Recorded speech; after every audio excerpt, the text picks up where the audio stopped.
It's Heath here from pickinglessons.com. In this mandolin lesson, we're going to take a look at a great Irish tune by the name of the Congress Reel. Now, by the title, you may have guessed that it is a reel. We're in 4/4 time, and we're in the key of A minor. We're actually using a mode. We're using the Dorian mode, and the A minor Dorian scale sounds like this. There's an F sharp in the key signature instead of the F natural that we would find in the A natural minor. So we're in the Dorian mode in A minor. In a moment, we're going to take a look at part A of this tune here in this lesson. But if you head on over to pickinglessons.com, you better get yourself a copy of the tablature we're working from. The next video lesson as well, part B, where we're going to break down part B of the tune. And you'll find some play along and backing tracks at 3 tempos. So once you get the tune up, you can use those to help guide your practice and increase your tempo. pickinglessons.com. Okay, so let's jump on into part A. We'll have a slow playthrough first, then we'll have a chat about some of the patterns and some of the exercises we can pull out of part A to help us practice the tune. 1, 2, 3, 4.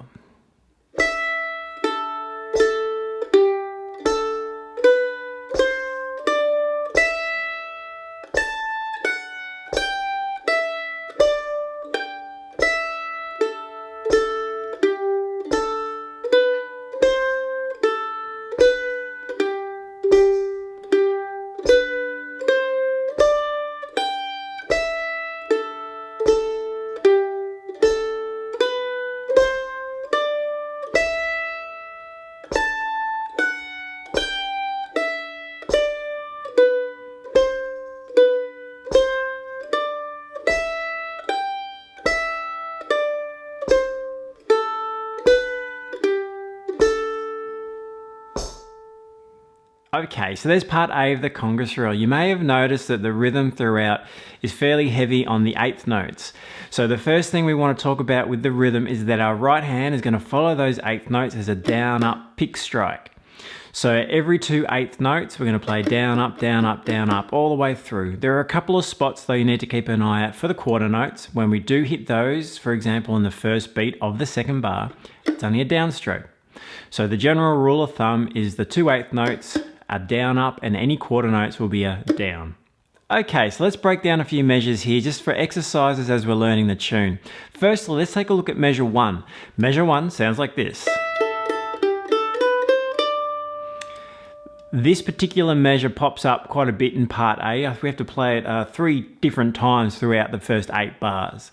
Now, what I like about this one is we're moving from string 1 to string 2 to string 3, back to single string on string 2.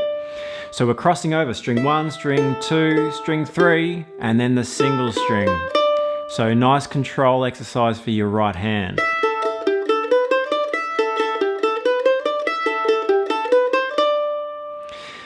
It's a really good exercise. So you can spend some time on that one. Left hand for the tune, we're playing out of this position here with our first finger at fret 2, second finger fret 3, and third finger fret 5. So that's pretty standard. Follow the fingering in the tablature. The right hand markings there as a reminder as well. Okay, up next, let's take a look at measure 4. What I like about measure 4 is it's an exercise we can practice leaving the first finger on that second fret and playing the other melody notes around it. I'll show you what I mean. So finger 1, just holding fret 2 there for the complete measure.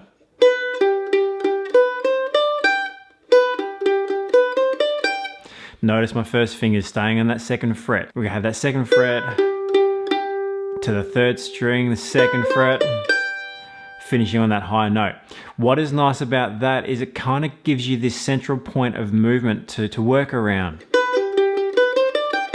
So as you increase your tempo, your fingers aren't doing as much moving in and out. First finger's kind of holding everything together there. Sometimes you find if you're moving your fingers a lot, it can get more complicated. So simplifying the movement, and in this case, just leaving that first finger down on the 2nd fret. It's a nice idea. It's a nice way of practicing sometimes. Sometimes it's appropriate, sometimes it's not. In this case, I think it works really nicely. Try it, see what you think. So that first finger can stay there in fret 2. All right, so the last exercise we're going to take a look at here in part A is measure 7. Measure 7 sounds like this. The idea at the beginning of this measure,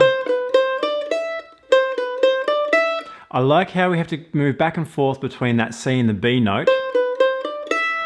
It's a nice way of using our scale. It's worth practicing because that can be a little tricky between the first and second fingers.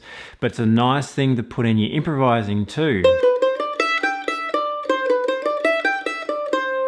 So using these notes here from this A Dorian scale, or if you think about it, it's just a G major scale really as well.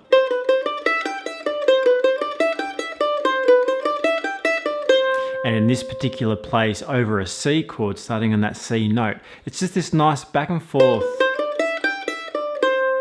between those notes. Worth practicing because the fingers are so close, just this fine movement of the fingers.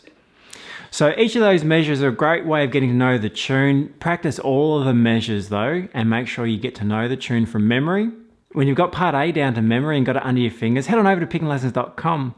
We are going to take a look at part B of this lesson in the members section of the site, and you'll be able to get yourself a copy of the tab. I'll see you there, pickinglessons.com.